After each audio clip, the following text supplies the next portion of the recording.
반갑습니다. 자, 2021년 우리 메가랜드 평가단 이제 공시법 17회 해설 강의를 하도록 합니다. 참 시간 잘 가죠, 여러분. 벌써 이제 17회네요. 참 제가 이제 수험 강의를 하다 보면 정말로 참 빨리빨리 늦는다라는 생각이 들어요. 시간이 너무 빨리 이제 지나가 버리니까 뭐 조금 뭐 기초과정, 기본과정, 뭐 심화과정, 뭐 그다음 문제풀이 뭐 하고 하다 보면 그냥 1년이 지나가 버립니다. 그래서 이거 여러분들도 되도록이면 빨리 이제 합격을 하셔가지고 업에 나가셔야지. 공부 오래 하면 일찍 늙어요. 자, 그래서 해설 강의 문제는 좀 어땠나요? 조금 난이도는 있죠. 다만 여러분 뭐 본시험 난이도와 크게 벗어나지 않습니다. 거의 뭐 본시험 난이도에 맞췄으니까 여러분들 잘 또 정리해 두시기 바래요. 이 평가단 문제만 여러분들이 잘 정리를 놔두시더라도 뭐 시험은 충분히 여기서 벗어나는 문제 뭐 출제될 게 없어요. 그래서 충분히 다 대비할 수 있을 거라고 봅니다. 앞으로 남은 이제 평가단 문제 많이 남아 있거든요. 충분히 이제 그 문제들만 자꾸 반복 훈련해 주시기 바랍니다. 자, 1번 문제부터 한번 보도록 하죠. 우리 공간정보법상 토지의 조사 등록에 관한 내용이다. 갈로 안에 들어갈 사항으로 옳은 것은, 자, 지적소관청은 이제 토지의 이동 현황을 직권으로, 자, 우리 지적소관청, 지적에 관한 실질적인 일은 지적소관청이 합니다. 지적소관청이라 하면 이제 시장군수구청장 이야기하는 거예요. 지적소관청은 토지 이동 현황을 직권으로 조사 측량하여 토지의 지번, 지목, 면적, 경계 또는 좌표를, 자, 토지 표시 중에서 빠지는 게 있다, 그죠? 뭐? 소재. 우리 지적소관청의 권한사항 아니에요. 소재는요. 소재는 행정구역 이야기하는 건데, 여기를 뭐 종로구로 할 것이냐, 뭐 중구로 할 것이냐, 이런 것들 우리 지적소관청에서 정하는 권한사항 아닙니다. 그러니까 소재는 빠진다를.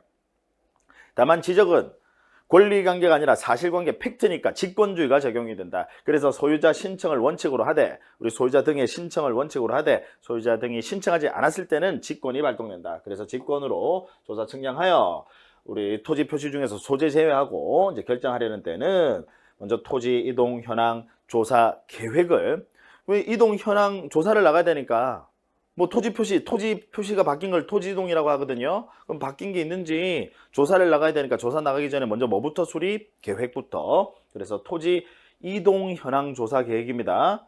토지 이용이 아니라, 그래서 일단 토지 이동 현황 조사 계획을 수립해야 한다. 그 다음, 그럼 지적소관청은 지적 공부를 정리하려는 때는 이제 사무실 들어와서 지적 공부 정리하셔야 되는데, 지적 공부를 건드릴 때는 항상 결의서 작성하셔야 돼. 지적 공부에다가 뭔가 기재를 하실 때는 항상 결의서, 그 결의서의 종류는 두 가지거든요. 토지 이동 정리 결의서 아니면 소유자 정리 결의서. 그래서 왜냐하면 지적 공부의 등록 사항은 토지 표시 아니면 소유자니까 토지 표시에 관한 사항을 지적 공부 정리할 때는 토지 이동 정리 결의서, 소유자에 관한 사항을 정리할 때는 소유자 정리 결의서. 그럼 이건 토지 표시니까 당연히 토지 이동 정리 결의서를 작성하셔야 돼. 그래서 토지 이동 조사부를 작성을 했던, 이 조사한 내용을 적었던 토지 이동 조사부를 근거로 해서 토지 이동 조서라는 걸 작성을 하고, 관공서가 작성하는 서류 조서라는 걸 작성하고, 이걸 토지 이동 정리 결의서에 같이 첨부해 주셔야 된다. 따라서 우리 니은에는 토지 이동 정리 결의서가 나와야 되겠네요. 의미 아시겠죠? 따라서 답은 2번이겠다, 그죠? 토지 이동 현황 조사 계획을 수립하고 토지 이동 정리 결의서를 작성을 하셔야 되는데, 이미 작성했던 토지 이동 조서, 조사한 내용 적었던 조서 있죠? 그걸 같이 첨부해 주셔야 되겠다. 그 다음 2번, 우리 공간정보법상 신규 등록하는 토지의 지번 부여를 함에 있어서, 자, 신규 등록이나 이제 등록 전환은, 여러분 신규 등록이나 등록 전환은요, 그 대상 토지가 원칙적으로 한두 필지 소량임을 전제로 합니다. 신규 등록이 뭐예요? 새로이 등록한다. 그 다음 등록 전환은요, 미개발 토지를 개발 행위하는 거예요. 즉 여기 근처에 여러분 있는 산을 하나 깎는다 이 말이에요. 그게 등록 전환입니다.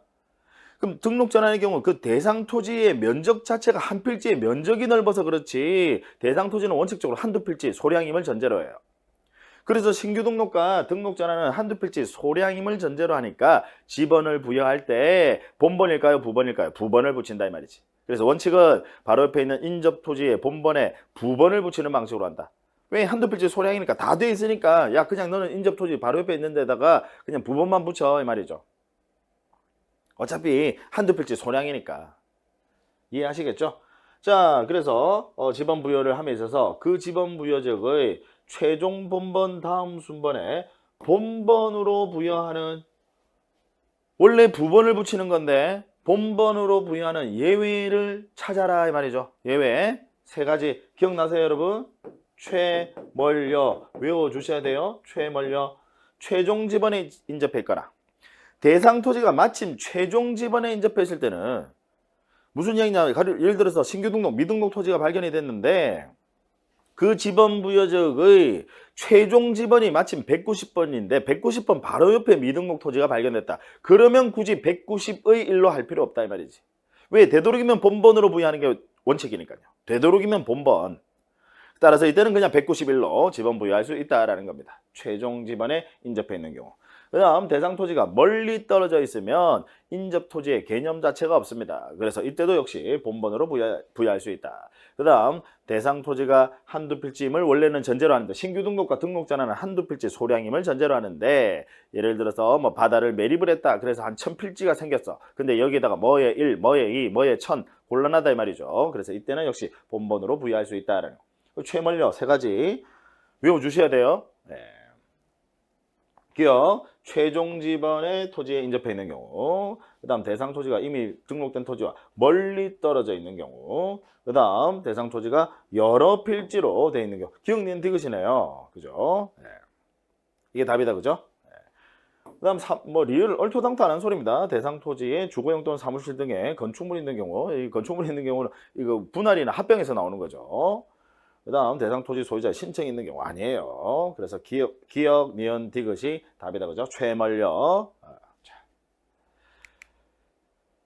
3번 우리 공간정보법상 지목 구분으로 틀린 것은 1번 식용을 위하여 죽순을 재배하는 토지. 자, 죽순을 재배한다. 물을 상시적으로 이용하지 않고 식물을 재배하는 거거든요. 따라서 지목은 전으로 한다라는 거.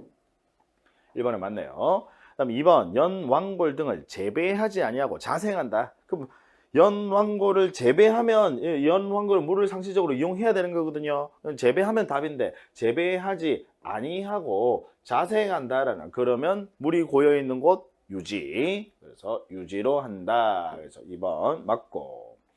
3번 습지, 황무지. 자, 습지 밟으면 질퍽질퍽한 땅. 그래서 조심하셔야 돼요. 여러분, 습지 유지 아닙니다. 습지는 지목 유지 아니에요. 제가 뭐 수업 시간에도 그랬죠. 여러분, 유지로 지목 설정하려면 술 한 잔 먹고 들어가서 죽을 수 있어야 돼. 무슨 이야기인지 아시겠죠? 육안으로 보기에도 물이 찰랑찰랑 고여 있어야 된다고요. 그래야 지목을 유지로 하는 겁니다. 습지는 왜? 그냥 밟으면 질퍽질퍽한 땅 있죠. 이런 것들을 습지. 개발되지 않은 토지니까 지목을 뭐로 한다? 임야죠. 그 다음 황무지 역시 마찬가지입니다. 시험에 주로 황무지는 뭐 잡종지로 한다 이렇게 잘 내요. 황무지 역시 개발되지 않은 토지니까 개발되지 않은 토지는 미개발 토지, 지목을 임야로 합니다. 그래서 3번은 임야로 한다. 맞네요. 그 다음 4번 동력에 의하여 바닷물을 끌어들여 소금을 제조하는 공장시설 부지는, 공장시설 들어오면 여러분 공장용지 되는 겁니다. 따라서 얘는 염전에서 제외합니다. 그래서 염전으로 지목을 설정하려면 우리 소금 채취를 하기 위하여 조성된 토지를 염전으로 지목을 설정을 하는데 천일제염 방식임을 전제로 합니다. 그러니까 천일제염 방식이라는 게 뭐냐면 물이 들어오면 가둬, 그리고 햇볕에 말려서 소금을 채취합니다. 그걸 천일제염 방식이라고 하죠. 그래야 염전이다 이 말입니다. 공장시설 들어오면 염전에서 제외한다. 4번도 맞네요. 5번 공장시설물 부지와 같은 구역 안에 있는 의료시설. 왜? 공장에 보시면 우리 근로자들 일하시다가 이제 다치시면 치료해 주려고 보건실, 양호실 이런 거 있다 이 말이죠. 그래서 같은 구역 안에 있는 의료시설 등 우리 부속시설물 부지도 역시 주지목 추종의 원칙에 따라서, 왜? 주된 용도의 지목으로 따르잖아요. 주지목 추종의 원칙에 따라서 그 전체를 다 공장용지로 하는 것이지 얘는 제외하는 거 아닙니다. 주지목 추종의 원칙이 적용이 되죠. 5번이 틀렸다 그죠? 포함해서 주지목 추정 원칙에 따라서 그 전체를 공장 용지로 한다. 그 다음 문제 4번. 우리 공간정보법상 면적 측정의 대상에 해당하지 않는 것을 1번 지적 공부를 복구하는 경우. 자, 그럼 여러분 면적 측정의 대상 외우는 거 아니에요. 면적 측정의 대상 이걸 어떻게 외워요? 외우는 게 아니라 이해하셔야 돼요. 어떤 경우에 면적을 측정하느냐? 자, 먼저 지적 측량 실시 필요 조건입니다. 지적 측량 실시. 왜 우리 학교 다닐 때 뭐 필요 조건, 뭐 충분 조건, 필요 충분 조건 이런 말 들어보셨죠? 그러니까 반드시 해야 된다 이 말이지. 필요 조건이라는 게 반드시 하셔야 돼. 그러니까 따라서 측량을 실시하지 않으면요, 아예 면적 측정 대상 아닙니다. 그래서 기본적으로 당연히 측량이라는 걸 실시하셔야 된다. 따라서 합병 측량 안 하거든요. 왜냐면 합병은 중간에 있는 경계는 토지 합치는 거니까 중간에 있는 경계는 말소 지우기만 하면 되고, 면적은 그냥 합산만 해주시면 돼. 측량 별도로 하지 않습니다. 따라서 합병은 당연히 면적 측정 대상이 아닙니다. 측량 자체를 안 하니까. 그래서 일단 측량은 필요 조건이에요. 거기다가 and 뭐까지? 도면을 새로 작성하셔야 돼. 도면을 새로 작성하는 경우에만 면적을 측정합니다. 자, 따라서 여러분 측량을 하더라도 우리 도면을 새로 작성하지 않는 지적 측량이 있어요. 측량을 한 건 맞지만 도면을 새로 작성하지 않는, 소면을 작성하지 않는 지적 측량이 여러분 두 가지가 있거든요. 지적 현황 측량, 그 다음 경계 복원 측량. 요 두 가지는요, 현황 측량이 뭐냐면 이미 도면은 작성돼 있고 그 도면상에 건축물이 어디쯤 위치하는지, 이제 무슨 이야기냐면 최초에 여러분 도면이라는 걸 작성할 때 이제 신규 등록 이제 측량을 해서 도면이라는 걸 작성을 했어요. 도면이라는 걸 작성하면 그때 도면 새로 작성했으니까 면적 측정합니다. 자, 근데 이제 그 이후에 건물을 지었어요. 토지상에 건물을 지었어. 그러면 여러분 건축물 구조물의 위치도 우리 지적도 임야도의 등록사항이거든요. 그럼 그거 나타내야 돼. 건축물이 어디쯤 위치하는지. 처음 측량해서 도면 작성할 때는 없었는데 나중에 건물을 지었으니까 그걸 도면상에 나타내야 되거든요. 그럼 그거 나타내기 위해서 실시하는 지적 측량을 지적 현황 측량이라고 하고, 그 다음 경계복원 측량은요, 이미 작성돼 있는 도면, 역시 과거에 측량을 해서 도면 작성했어. 그럼 그때 전부 다 면적 측정을 했어요. 측량하고 도면 작성하면 면적 측정하거든요. 그래서 지금 현재 도면 작성되어 있는 데다가 다시 그 도면상에 있는 경계를 이번에는 역으로 현실의 토지 위에 다시 나타내 볼 뿐이야. 그걸 경계복원 측량이라고 합니다. 따라서 경계복원 측량을 실시하더라도 도면을 새로 작성하는 거 아니다 이 말이죠. 지적 현황 측량도 마찬가지고. 그러니까 이 두 가지는, 요 두 가지는 도면을 작성하는 게 아니니까 이 두 가지는 검사도 받지 않고, 측량이 끝나더라도 우리 지적소관청 등으로부터 검사받지 않고 얘는 면적도 측정하지 않는다.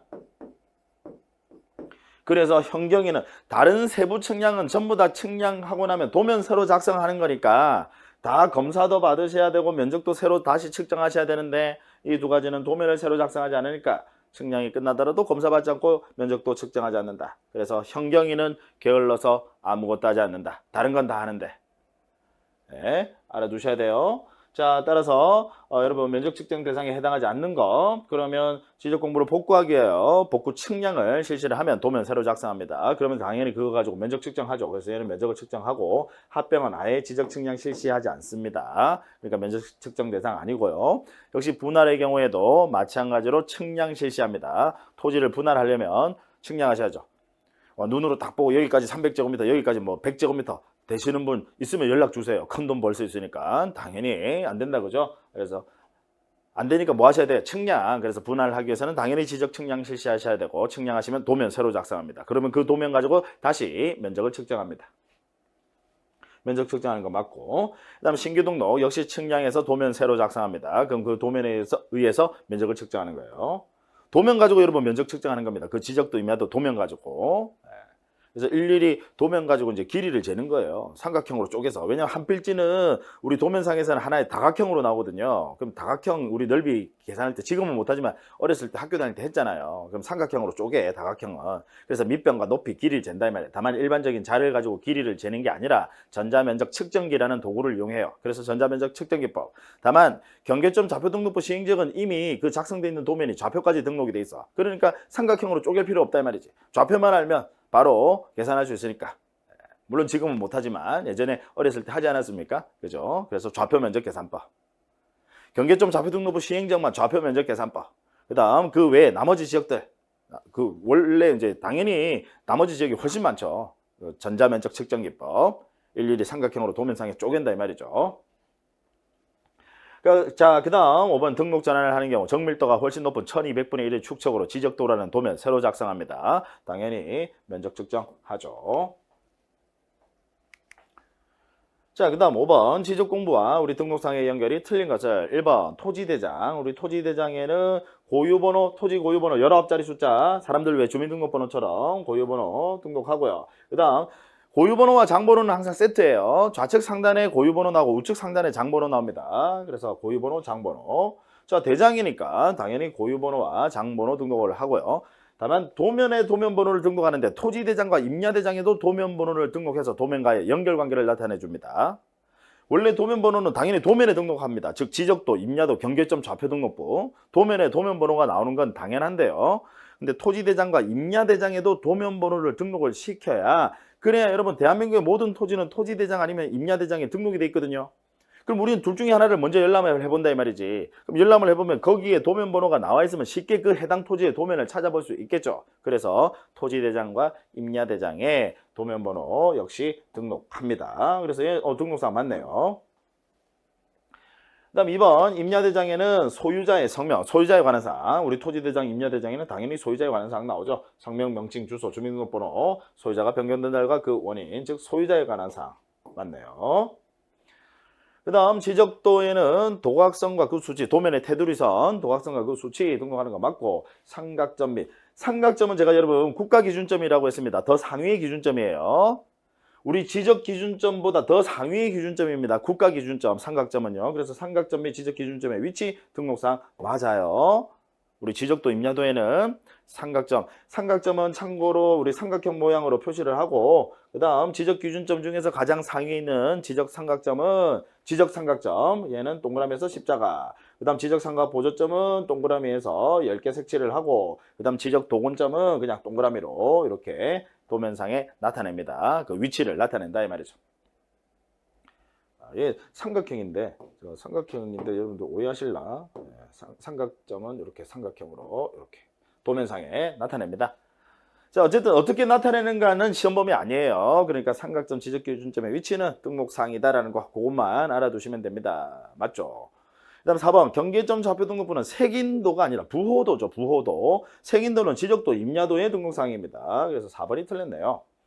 그 다음 부호도, 이제 부호, 장번호, 경계점 좌표등록부도 대장 형식이니까 당연히 고유번호, 장번호 등록합니다. 그래서 다른 것들은 맞는데 색인도 때문에 4번이 틀렸네요. 그 다음 5번 대지권 등록부에는 이제 구분 건물이 건축이 되어 있으면 대지권 등록부에 등록을 합니다. 그래서 건물의 명칭, 아파트 이름, 그 다음 전유 부분 건물 표시 몇 층 몇 호, 그 다음 대지권 비율 각각 등록상 맞네요. 자, 문제 6번. 공간정보법상 우리 지적공부의 관리 등에 관한 설명으로 틀린 것은 1번.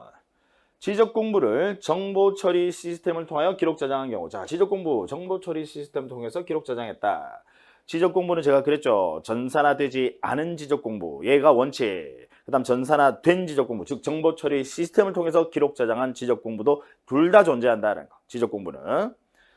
자, 그러면 전산화된 지금 정보처리 시스템을 통해서 기록 저장했다라는 말은 전산화돼 있다라는 뜻이에요. 그럼 전산화는요.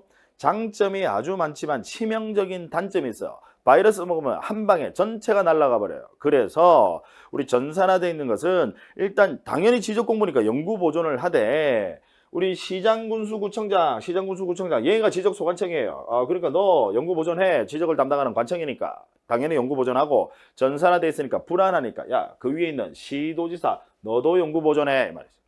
불안하니까. 그래서 시도지사, 시장군수, 구청장은 그 지적공부를 지적정보관리체계 연구보존, 전산 상태에서 연구보존해야 한다. 1번은 맞네요. 다음 2번, 지적소관청은 해당 청사에 지적서고를 설치하고 그곳에 지적공부, 자, 지적서고를 설치하고 서고에다가 창고에다가 지금 역시 연구보존해야 되는데 이 연구보존하는 것은 당연히 전산화되지 않은 지적공부를 의미하는 겁니다. 전산화되지 않은 지적공부. 그래서 거기 보시면 지적공부에서 관로에 보시면 정보처리 시스템을 통해서 기록 저장한 경우를 포함한다라고 했으니까 틀렸네요. 제외한다라고 하셔야지. 여러분 그 흐름 아시겠죠? 체계 아시겠죠? 전산화되지 않은 것을 지적공부를 지적서고에 연구보존하는 겁니다. 따라서 정보처리 시스템을 통해서 기록 저장한 경우는 제외한다라고 나와야 되겠죠. 관로에. 이해하시겠죠? 그래서 2번은 X 틀렸네요. 3번 국토교통부 장관은 지적공부를 과세나 세금 부과, 그 다음 부동산 정책 자료 등으로 우리 국토교통부 장관이 활용하기 위하여 기타 여러 가지 다른 관련 자료도 요청할 수 있다라는 건데 예시니까 여기 여러분 등이라고 나오면 예시거든요. 외우시는 거 아니에요. 그냥 이해만 하시면 돼요. 예시는 이 등이 있느냐 없느냐 천지 차이거든요. 없으면 열건데 열거라는 건 그것만 된다 이 말이에요. 근데 예시니까 외우시는 거 아니에요. 예시는 그냥 이해만 하시면 돼요. 여러분 세금 부과하려면 과세, 세금 부과하려면 일단 인적사항 알아야 되니까 납세자 인적사항 알아야 될 거 아니에요. 그래서 주민등록 전산자료, 가족관계 전산자료, 특히 여러분 상속세와 관련해서는 우리 가족관계 전산자료, 상속세, 증여세는 중요하죠. 왜냐면 공제받는 부분도 있고 하니까. 그죠? 그래서 가족관계 전산자료 이런 것들 당연히 요청할 수 있고 그 다음 또 뭐 세금, 과세, 세금 부과하려면 일단 권리자 알아야 되니까 등기 전산자료, 그 다음 과세표준 나와야 되니까 공시지가 전산자료 아시겠죠? 이런 것들 요청할 수 있다라는 거. 그래서 옳은 지문이네요. 누가? 국장이 세금을 부과하거나 부동산 정책 세우시려면 이런 것들 기타 자료들 요청할 수 있다. 자, 그 다음 4번 토지 소유자가 사망하여 그 상속인이 토지 소유자가 사망하면 상속인이 소유자입니다. 그럼 결국 자기 소유 토지에 대한 그 상속인이 소유자니까 자기 소유 토지에 대한 전산 자료를 신청하는 경우에는 자기 소유 토지에 대한 전산 자료를 신청하니까 이때는 심사받지. 원래는 전산 자료 이용하려면 신청만 가지고는 안 돼. 미리 심사도 받으셔야 되거든요. 파일 자체를 이용하는 거니까 심사 받으셔야 되는데 누구의 심사를 받는다? 관계 중앙행정기관. 이 관계 중앙행정기관이라 하면 각부 장관들 제가 이야기한다라고 했죠. 그래서 미리 그 각부 장관들 예를 들어서 내가 전산자료를 이용하고자 하는데 거기에 군사시설이 있더라. 그럼 국방부 장관 심사받아야 된다 이 말이에요. 전산자료 신청하려면. 이해하셨죠? 다만 심사받을 필요가 없는 경우에 일단 자 국가나 지방자치단체와 같은 행정기관이 전산자료를 이용하고자 해. 엉뚱한 짓 전산자료 가지고 엉뚱한 짓 해요 안 해요? 안 한다 그죠? 따라서 심사받지 않는다는 거. 그 다음 자기 소유 토지에 대한 전산자료를 신청한다. 그러면 역시 엉뚱한 짓 안 하니까 자기 소유 토지니까 심사받지 아니할 수 있다. 그 다음 개인정보를 제외한 역시 지적 전산자료 제외한 전산자료를 신청하는 경우에는 심사받지 아니할 수 있다라는 거. 그죠? 그래서 4번은 맞네요. 그 다음 5번 국토교통부 장관은 지적공부의 효율적 관리 및 활용을 위하여 지적정보 전담 관리기구를 설치 운영한다. 5번도 맞네요. 그 다음 7번 우리 공간정보법상 축적 변경에 관한 설명으로 틀린 것은 1번 지적소관청이 축적 변경을 할 때는 축적 변경 사유를 적은 승인 신청서에 자, 지적소관청이 승인 받으셔야 되거든. 시도지사, 대도시시장에 그래서 승인 신청서에 축적 변경 사유, 지번 명세, 소유자 동의서 3분의 2 이상 동의 얻어야 되거든요. 그래서 동의서, 그다음 축적 변경 위원회 의결, 동의서나 그다음 의결도 거치셔야 되니까 의결서 등을 첨부하여 시도지사 또는 대도시시장에게 이분에게 승인받아야 되니까 제출해야 한다. 1번 맞네요. 2번 지적소관청은 축적 변경의 승인을 얻은 때는 이제 승인 얻게 되면 그때는 지체 없이 시행 공고하셔야 됩니다. 20일 이내가 아니라 승인 얻은 때는 20일 이내 시행 공고하는 게 아니라요. 지체 없이 시행 공고 하셔야 되는 겁니다. 승인 얻는 받는 즉시 승인받으면 지체 없이 해당 지역에 축적 변경을 실시합니다라고 시행 공고하셔야 되고, 다만 시행 공고 기간은 20일 이상. 시행 공고 기간이 20일 이상이다라는 것이 승인받으면 지체 없이 시행 공고하셔야 됩니다. 따라서 2번은 X 틀렸네요. 딱 속기 쉽다, 그죠? 이해하시겠죠, 여러분? 승인받으면 지체 없이 시행 공고하는 거고, 그 시행 공고 기간이 20일 이상이다라는 거. 그래서 막 20일만 보고 아유 좋아 하면서 맞았어 이러시면 안 돼요. 그러면 봐도 답이 없잖아. 그럼 답이 없으면 시간만 오래 걸려요. 그러니까 항상 제가 강조를 드리지만 객관식 시험은 하나를 알더라도 정확하게 하는 게 중요하다. 객관식 시험은. 그게 중요해요. 왜냐하면 만약에 4개의 지문만 정확하게 안다면 여러분 만점을 받는 시험이에요. 그게 사실 객관식 시험의 맹점이거든요. 4개만 정확하게 알면 만점을 받잖아요. 그죠? 어쨌든 정확하게 아는 게 중요해요. 5개 지문을 봤는데 아유 전부 다 앞면에 있어. 어디서 본 것 같아. 그러면 그 문제는 여러분 반드시 틀립니다. 차라리 모르면 찍으면 확률 5분의 1인데 앞면이 있다. 함정에 반드시 빠져요. 그러니까 정확하게 알자고요. 지체 없이 하셔야 되고 다만 20일 이상 공고하는 거다. 3번 축적 변경 시행지역의 토지 소유자 또는 점유자는 소유자 또는 점유자가 그 시행 공고된 날로부터 30일 이내 경계점 표지 설치합니다. 그래서 경계점 표지 설치는 누가 한다? 소유자 또는 점유자가 자신이 점유하고 있는 그 토지에다가 경계점 표지 말뚝 꽂는다 이 말이죠. 말뚝 꽂는 이유는 측량하려고 경계점 표지 설치해서 이제 지적 측량 실시합니다. 다만 이 경계점 표지 설치하려면 시간이 걸리니까 30일이라는 시간을 줍니다. 그래서 시행 공고를 한 날로부터 아까 시행 공고 기간이 20일 이상 돼야 되거든. 그래서 시행 공고를 한 날로부터 30일 이내까지는 경계점 표지를 설치해야 한다. 4번 지적소관청은 청산금을 결정 공고한 날로부터 20일 이내 왜냐면 청산금 결정 공고 즉 산정 공고가 여러분 기간이 15일 이상이거든요. 청산금 돈이잖아요. 돈은 동그랗다. 뭐처럼 생겼어. 보름달 15일. 제 말이 너무 빠른가요? 자, 그래서 15일 이상이니까 산정 공고, 결정 공고 기간이 결정하게 되면 그 공고 기간이 15일 이상이니까 이제 면적이 는 사람한테는 야, 돈 내세요. 납입 통지. 면적이 줄어든 사람한테는 돈 받아가세요. 수령 통지 하셔야 되는데 시간을 조금 더 줘요. 산정 공고를 한 날로부터 그 결정 공고를 처음 시작한 날로부터 며칠 이내, 20일 이내 납입 및 수령 통지를 하여야 한다. 누가? 지적소관청이. 그 토지 소유자에게, 면적이 는 사람, 줄어든 사람에게 통지해줘야 된다. 그래서 4번은 맞네요. 그다음 5번 청산금에 대해서 이의가 있는 자는 그 통지받은 날로부터 1개월. 보통 이의 신청 기간은 1개월이 많아요. 그래서 지적소관청에 이의 신청을 합니다. 그러면 이 이의 신청에 대한 심의 의결, 판단은 누가 하는 거예요? 축적변경위원회가. 우리가 이의 신청은 지적소관청이 하는 거예요. 이의 신청은. 그러니까 쉽게 이야기하면 이의 신청서는 지적소관청이 내는 거야. 불만이 있으신 분들 돈에 대해서. 그럼 내면 거기에 대한 판단은 우리 소유자들에게 심각한 밀접한 이해관계가 있는 부분이니까 소유자 2분의 1 이상으로 구성되어 있는 그 축적변경위원회에서 판단 내리는 겁니다. 심의 의결. 이해하시겠죠? 네. 자, 그래서 1개월 이내 지적소관청에 일단 이의 신청을 할 수 있다. 그럼 이의 신청은 이제 지적소관청이 하는데 1개월 이내에 하셔야 되는데 이게 여기에 대한 판단은 이제 축적변경위원회가 역시 1개월 내에 심의 의결합니다. 판단하는 기간도 1개월, 심의 의결 1개월. 자, 그 다음 8번 우리 공간정보법상 토지이동 신청을 대위할 수 있는 자가 아닌 것은 자 대위 신청, 대위 신청을 말합니다. 자, 그럼 대위 신청은 제가 우리 등기에서는 대위 신청 5가지가 나온다라고 했죠. 신건수, 채구 이렇게 5가지. 등기에서도 대위 신청 규정이 있거든요. 5가지. 자, 그럼 신탁 등기 이야기하는 거예요. 제가 이렇게 외우라고 했죠. 안 그래도 등기 건수가 많은데 우리 한 해 법원 통계에 따르면 등기 건수가 1000만 건이 넘어. 안 그래도 등기 건수가 많은데 대위에서 신청할 수 있다는 규정이 있는 바람에 신건 숫자가 최고가 되더라. 그래서 시험장에 가서 또 고가 뭐지 이러시면 안 돼. 신건수 최구 발음이 비슷해요. 안 그래도 건수가 많은데 대위에서 신청할 수 있다는 규정이 있는 바람에 신건수가 최고가 되더라. 신건수 최구 이렇게 신건수 최구 외우세요. 그럼 신이 신탁 등기 말하는 거거든요. 얘는 지적이랑 관련 없어.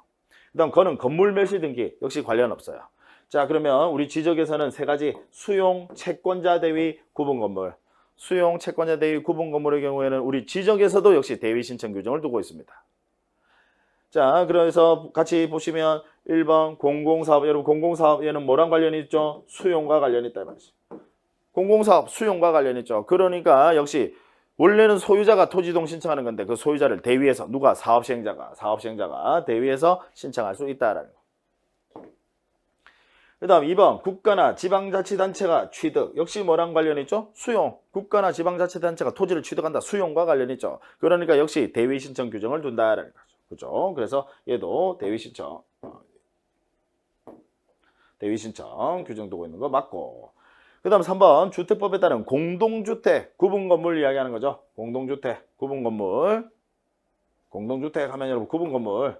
그렇죠? 그래서 구분 건물이니까 역시 대위 신청 규정을 두고 있다. 다만 이제 소유자를 대위한다는 거예요. 그러니까 조금 이제 유식하게 이야기하면 피대위자는 소유자야. 원래는 소유자가 신청하는 건데 그래서 소유자를 대위한다라는 건데 누가 대위하는지 특히 우리 주택법에 따른 공동주택 구분 건물의 경우에는 대위를 하는 자가 누군지도 봐두셔야 돼요. 그 관리인 우리 집합건물법에 따른 관리인 또는 사업시행자가요. 그래서 관리인이 들어간다라는 거. 관리인도 대위 신청할 수 있다. 관리인 하면 여러분 이제 관리사무소 사무소장 생각하시면 돼요. 관리인도 대위할 수 있다라는 거. 그다음 4번 신탁법에 따른 수탁자. 얘는 우리 지적이랑 관련 없어. 그죠? 얘는 관련 없고. 그다음 민법 404조. 민법 404조가 뭐냐면 채권자 대위입니다. 그래서 채권자는 채무자를 대위해서 등기도 신청할 수 있고요. 채권자는 채무자를 대위해서 토지동 신청도 대위해서 신청할 수 있다라는 거. 그래서 8번은 4번이 틀렸다 그죠. 5번 다음은 지적 측량의 기관에 관한 내용이다. 갈로 안에 들어갈 내용으로 옳은 것은 자 네모 박스 보시면 지적 측량의 측량 기간은 5일로 우리 측량 기간은 5일로 하며 이 과거에 여러분 시험에 한번 출제됐던 기출 문제예요. 5일로 하며 검사 기간은 4일로 한다. 다만 지적 기준점을 설치하여 측량 또는 측량 검사라는 지적 기준점을 설치한다. 즉 세부 측량을 실시하기 위해서 기초 측량까지 한다 이 말이죠. 사실 세부 측량이 측량의 궁극적인 목적이거든요. 세부 측량이 면적과 경계를 정하는 측량, 그게 세부 측량이에요. 이 세부 측량이 궁극적인 목적인데 이걸 하기 위해서 기준점이 제대로 설치가 안 돼 있으면 기준점부터 정하셔야 돼. 기초 측량까지 하셔야 된다 이 말이지. 그러면 당연히 시간을 더 줘야 되겠다 그죠? 그래서 기준점이 15점 이하인 경우에는 그냥 4일을 더 가산해 줍니다. 다만 15점을 초과하는 경우에는 일단 기본 15점 이하 4일에다가 초과하는 4점마다 1일을 더 가산한다. 자, 이와 같은 기준에도 불구하고 만약 측량 의뢰인과 수행자가 합의해서 기간을 정하는 경우에는 당연히 그 합의가 우선합니다. 그래서 이때는 전체 기간의 4분의 3은 측량 기간, 4분의 1은 검사 기간으로 4분의 3은 측량 기간, 4분의 1은 검사 기간으로 본다라는 거. 답은 3번이다 그죠? 3번. 자, 됐네요. 그 다음에 10번 문제. 지적 기준점 성과와 그 측량 기록의 보관 및 열람 등에 관한 설명으로 틀린 것은 1번 국토교통부 장관, 시도지사 또는 지적소관청은 지적 기준점 성과와 그 측량 기록을 보관해야 한다. 1번이 바로 틀렸네요. 자, 여러분 지적 기준점입니다. 제가 수업 시간에도 여러 번 많이 강조를 드렸죠. 우리 지적 기준점보다 더 상위의 기준점이 있다? 뭐? 국가 기준점. 그래서 이 국가 기준점에는 뭐 위성 기준점, 통합 기준점, 삼각점 이런 것들이 있단 말이에요. 그 중에서 여러분 국가 기준점 중에서 우리 삼각점 있죠. 삼각점은 지적도, 임야도의 등록상이다라는 거. 삼각점도 등록을 해요.